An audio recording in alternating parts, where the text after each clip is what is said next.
We are about to move further into the timeline of the Robert Voe / Sean Williams story. We last left off in the fall of 2022, knowing that there's been some pressure from a lawsuit and some activist groups and some members of the general public to the Johnson City Police Department to investigate and start looking at this person that was currently known as Robert Voe, even though some people already suspected it was a businessman by the name of Sean Williams, who we're going to find out it is him. Certain people were right, and it was only publicly identified months and months later. We're going to get into some crazy stories. People falling out of windows from Robert Voe's apartment. Some heightened, sketchy behavior, you be the judge, of the Johnson City Police Department and how they're approaching this case. And we're going to get into some of the growing, again, there's going to be a civil and criminal fork in the road here. There's going to be multiple actions happening at once. We already know about the civil suit that Kat Dahl filed against the Johnson City Police Department because they discharged her, according to her, in retaliation for urging them to broaden their warrant and look at this Robert Voe for potential SA and R-word crimes. And to kick off part 2, we are going to start with September 7th, 2022, with an article from Jeff Keeling on a new DA and his thoughts on the Voe case. So, new DA Steve Finney, he's the new DA, and he's saying that there's not enough info to request a TBI investigation of Johnson City Police. That's Tennessee Bureau investigation. He said his office hasn't received any information about potential police corruption and won't ask the Tennessee Bureau of Investigation to probe into the Johnson City Police Department, at least at this point. So, he comes in and he's like, haven't heard about it, not gonna look into it. Finney's office hand-delivered a letter to City Manager Kathy Ball on September 1st, the day of his swearing-in, responding to Ball and JCPD Chief Carl Turner's August 24th request that the DA or TBI preliminary investigate specific allegations mentioned in Kat Dahl's federal lawsuit against the city and Turner. The city's letter to the DA stems from paragraph 98 of former federal prosecutor Kateri Kat Dahl's June 23rd lawsuit. It references a Jane Doe 8, so we're already knowing about an 8, an alleged R-word victim of the man known as Robert Voe, who is central to the lawsuit. It says Jane Doe 8 and other witnesses that Dahl spoke with claimed Voe got away with criminal behavior by paying Johnson City police officers off. Dear Miss Ball, this is regarding Dahl vs. Turner. First, let me introduce myself. My name is Stephen R. Finley, and I am the new elected district attorney for the 1st Judicial District. I was sworn into office on September 1st, 2022. I am writing in response to your letter of August 24th, 2022. I have reviewed paragraph 2 of your letter, and I would encourage the city attorneys to file discovery motions in the civil lawsuit to obtain any names or information pertaining to paragraph 98 of the original complaint. I have no knowledge of any information being reported to my office by Ms. Dahl about any of this action. Finally, as the DA, I am the only person that can request a TBI investigation. I do not have enough information to request a TBI investigation at this point. If Ms. Dahl and her attorneys wish to meet with me and my investigators about paragraph 98, I would gladly do so. At that point, then I would decide whether to move forward with a TBI investigation. I'm copying Ms. Dahl's attorneys with this letter so they'll be aware of my response to your letter. Now, the next major reporting we have, again from Jeff Keeling, is November 28th, and it's the federal suit. Kat Dahl's suit is now getting a trial date set. And already back in November 28th, 2022, the trial was set for mid-May 2024. The parties had declined an opportunity to have the case heard before a magistrate and avoid a jury trial, moving instead towards the jury trial process. So, at the set of this trial, 10 Jane Does were named that were alleging corruption or incompetence within the Johnson City Police Department, and the following dates were set. December 8th, submission of initial disclosures. September-October 2023, disclosure of any expert testimony by Plaintiff Dahl and defendant. Rebuttal expert testimony must be disclosed by October 31st. December 1st, 2023, all discoveries gotta be done. April 30th, final pre-trial conference. May 14th, jury trial scheduled to begin at 9 a.m. And we've got a long way to go because we haven't even publicly identified Robert Voe as Sean Williams. And there's tons of stories that are now known. There's a lot of activity with prison escape. So much we've got to get to even get to what's happening in the courtroom today in 2024. Now, our next update is a big one. This is coming from Jeff Keeling and Ansley Daniel. So, North Carolina police alleged Johnson City business owners had 12 ounces of cocaine, 14 ounces of meth. So what does that mean? They picked them up. And what do we have? We finally have a name. So we are all the way on May 1st of 2023. And we're in another place. We are in Jackson, North Carolina. Saturday's capture of fugitive former Johnson City business owner Sean Williams. He is named. Wasn't nearly as dramatic as the amount of drugs allegedly discovered in his possession. Williams, wanted for nearly 2 years on felony ammunition charges, is in a North Carolina jail after police say they found him with 3/4 of a pound of cocaine and nearly a pound of methamphetamine. So they picked him up for something unrelated. This is in a totally different place. They pick him up, find a bunch of stuff on him. Then when they run his ID, they happen to see that this warrant is out, and it's been out for almost 2 years. Western Carolina University police arrested Williams, 51, at around 2 a.m. Saturday after allegedly finding the drugs in a vehicle. Well, here we find out he's got all these drugs in his vehicle, and he's moving around at 2 a.m. on a Saturday. Kind of sounds like possibly the same type of behavior that he's doing here might have been what he was doing back in Johnson City. You know, drugs and SA going hand in hand. So WCU officer Charles Gooden, he was patrolling a small Riverside Park off campus that Western owns. We don't get a lot of vehicles here extremely late at night. Wonder why. So he went to inquire to see if there was any issues. What Gooden found, Lillard said, was Williams asleep, or nearly so, and enough evidence to conduct a search of the vehicle. Then they end up identifying controlled substances at this time, 354 grams of powder cocaine and 411 grams of methamphetamine. Williams was booked into the Jackson County Jail Saturday morning on 7 drug counts, including 2 counts each for trafficking meth and trafficking cocaine. Bond was set at $1 million. Later Saturday, officers learned of a felon in possession of ammunition charge that the U.S. Marshals began actively seeking Williams on in July 2022. Gathering additional information, it was discovered that the person we're dealing with had some outstanding charges from another state, and so we were able to confirm that we had the right person. Johnson City Police investigated Williams in the fall of 2020 and a winter of 2021 after a woman fell from a window of his 5th-floor apartment, the one that he recently sold, at East Main and Spring Streets in September 2020. So Mikayla Evans survives the fall, but what Johnson City Police Department investigator Thomas Sparks notes referred to as a medical investigation also turned up ammunition during a search of Williams' safe several days later. To talk about Mikayla. She is Jane Doe 1, and she was already known. Her story was already known to the Johnson City Police Department before everything that we've started reading here. We're going to get more information. We're going to have a greater scope of knowledge about what the Johnson City Police Department knew at the time they were saying, no, just go after the ammunitions thing. We don't need to broaden the search warrant to look at SA or R-word victims or anything like that. So Mikayla Evans, Jane Doe 1. She's part of this lawsuit that Kat Dahl filed against Johnson City Police Department and the chief. She says she believes there was a purpose when her life was spared in a 5-story fall from a downtown Johnson City condominium window. I definitely shouldn't have lived, and I definitely shouldn't be walking at all. Period. Should not be walking. And if nothing else, I was brought back to take this monster down to help people. So this is Mikayla Evans 2 years after she fell out of this window. Robert Voe, Sean Williams window. So again, we know that one of the issues here is that, according to Kat Dahl, and this is all still moving forward, Johnson City Police either incompetently or corruptly failed to investigate allegations of crimes ranging from multiple R-words to drug dealing. Evans believes the allegations in Dahl's lawsuit that Voe likely drugged multiple women he met in downtown Johnson City and R-worded them in his condo. She thinks she was not SA'd in his condo that night, but she says she's convinced that that's what she was brought there for. I can tell you right now I was not SA'd or R-worded, adding that she received results of an R-kit that was conducted. So what does this mean? She's saying, I don't think I was. I went and got tested. What does that imply? What happened to her, especially after falling out of this building? She didn't know for sure what happened to her that night, so she has to go and get tested. And gratefully, she didn't escape without falling out of a building. That's insane in and of itself. But luckily, there's no evidence that she was violated in such an egregious way. But she says that she doesn't think that that's the same for other people that may have been brought to this condo. She says that she suspects that she was drugged.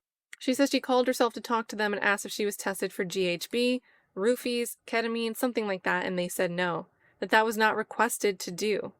So sometimes, guys, when we are looking at these other cases that we talk about, and it's someone's being accused and it's he said, she said, sometimes we have this question of, well, where's the test? Was there anything in that person's system? If they said that they felt like they couldn't have consented to things because they may have had something that was laced or spiked. One of the questions is, well, where's the report? Well, even it seems like, here's one example, or even if you go, just like Mikayla Evans did, to be tested. And remember, she fell out of a building. This was a medical instance. She had to be examined. For her, they did a rape kit, but they failed to test for the 3 most common drugs. They don't test her blood to see if any of this was in her system. Now, at best, that's incompetence. At worst, and I'm only able to say this because it's already flying around that this may have happened to multiple people that went into this condo, but if we think about what's happening, what we know is happening now in 2024, where this man has 50 victims apparently pictured that he's pictured with in pictures and videos. And there's allegations that there's a co-conspirator and they're paying off the police to let him continue doing what he's doing with the drugs and the essays and the R words. It seems like there is a possibility that this wasn't just incompetence or a one-off mistake, but maybe it's a pattern. And maybe whoever was speaking with the medical center, hey, we have someone come in, they're a victim. What test do you want us to do? Do these tests. And then they don't request this blood test to see if anything was in the system. I'm very curious moving forward to see if we hear the same thing for other alleged victims that may have chosen to go get tested or may have reported to the police. But I don't know. I can't say one way or another for sure if this is just incompetence, just a mistake, or something a little bit more intentional. All I can say is that the next time we sit and go through a suit and we say, well, even if they went to a hospital and they say they got tested, well, where's the blood test? Well, maybe it's another situation like this where they just, for whatever reason, don't do one. Now, this is why I'm saying the similar thing matters, because what's this next paragraph say? Dahl's lawsuit claims that Dahl fruitlessly pressed for Johnson City Police Department leaders to investigate more than a half-dozen women's very similar claims that Voe had drugged and assaulted them. Evans hopes that its filing and media coverage will at least lead to Voe's apprehension and arrest on the one federal charge that he allegedly faces, that ammunition possession. I've tried for 2 years to get people to listen to me, for somebody to help me, and I didn't have the proof, is what I kept getting told. Why didn't she have the proof? She says she felt drugged, but that test wasn't performed. Remember, she fell out of a building. She was brought to the hospital already as part of a police report. And they don't do this test on her blood to see if she has any substances. They don't do it. And then she's told, oh, you don't have the proof. Oh my God, it gets worse. Even as she came to consciousness after 2 days of being kept sedated at Johnson City Medical Center, Evans said she was being contacted by people who spoke about Voe's penchant for picking up women and drugging and assaulting them. I was having people message me themselves, not necessarily other women that had been a victim, but just people in general. I say this is like crowds and crowds, like 30 or 40 people who are contacting her. All these people knew and nobody got nothing done or could. Not that they didn't want to. Some people tried and they just couldn't get the help from law enforcement or lawyers or whatever. So Evans says that she spent time with friends at a North Johnson City bar that night, drinking a few beers. The group then went to Wonderland downtown. She said a male friend accompanied her to Voe's garage on Buffalo Street, where she swung on one of the swings he had hanging from the ceiling. Evans says, I don't remember leaving the garage, walking down the street, going up the elevator, going into the apartment, or out the window. Video obtained by News Channel 11 appears to show Evans or Voe and a male friend at the time. I guess they're no longer friends. Good for you, Mikayla Evans. Of Evans getting off an elevator in the condo building. She believes it is just before they entered the condo and said she would not have gone there otherwise. Because he went with me, I guess I wasn't as scared. Because what woman is supposed to be scared when they have a male friend that's with them versus being with a stranger alone? I never would have went by myself. Evans said that her girlfriends were waiting for her and that she even had one friend's keys and another's driver's license. She also said that the blood alcohol test performed on her later, which showed her at a .072, less than the legal limit, matches with her memory of drinking just 3 or 4 beers and 1 liquor drink over a period of several hours. She added that she's afraid of heights and can't imagine herself getting close enough to a 5th-story window to accidentally fall.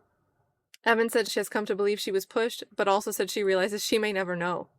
Ever since I was in the hospital, I never thought this was an accident. I know I was not intoxicated, and I know I was not on drugs or anything like that to fall out of a window. I'm absolutely terrified of heights. I wouldn't have been near the window, let alone sitting in it. What she does know is that her life has never been the same since she landed feet first on the sidewalk. She still uses a cane, and her right hand has undergone surgeries and begun to freeze up again recently. Considering what the early prognosis was, though, she's grateful and considers her current physical state a miracle.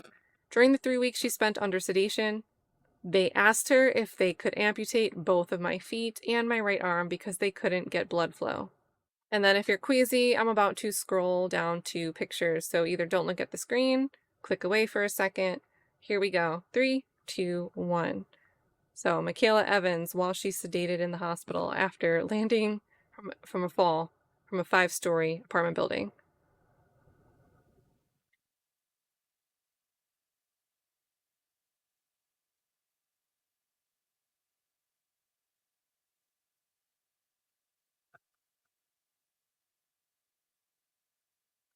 And her mom's statement is cute here. Evans said she's thankful for her mother's response. The only way that she told them that they could amputate was if it was life or death. Other than that, wait until I woke up and ask me themselves. And you can look back at the screen now. She's in recovery. She's looking much better. We see the cast in the boots. She's not unconscious. She's not sedated. And from then, she's now back in the gym, completing her rehab. And Evans goes on to say that she doesn't necessarily think the detective investigating her case, which, according to police reports, ultimately revealed no criminal activity, was corrupt or incompetent.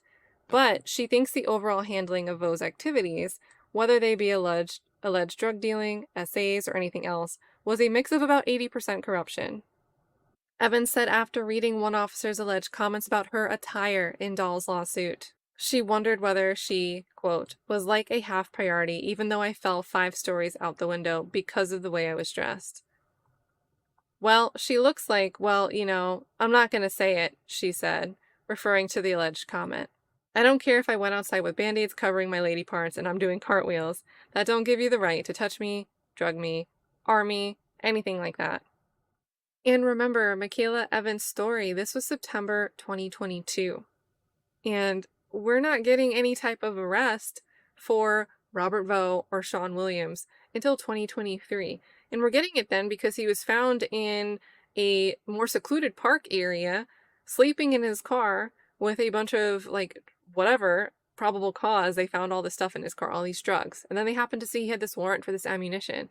But his arrest isn't stemming from anybody looking into what more than one person is saying has happened, either in his condo or with him around, his modus operandi, his typical behavior with drugs and possible SA.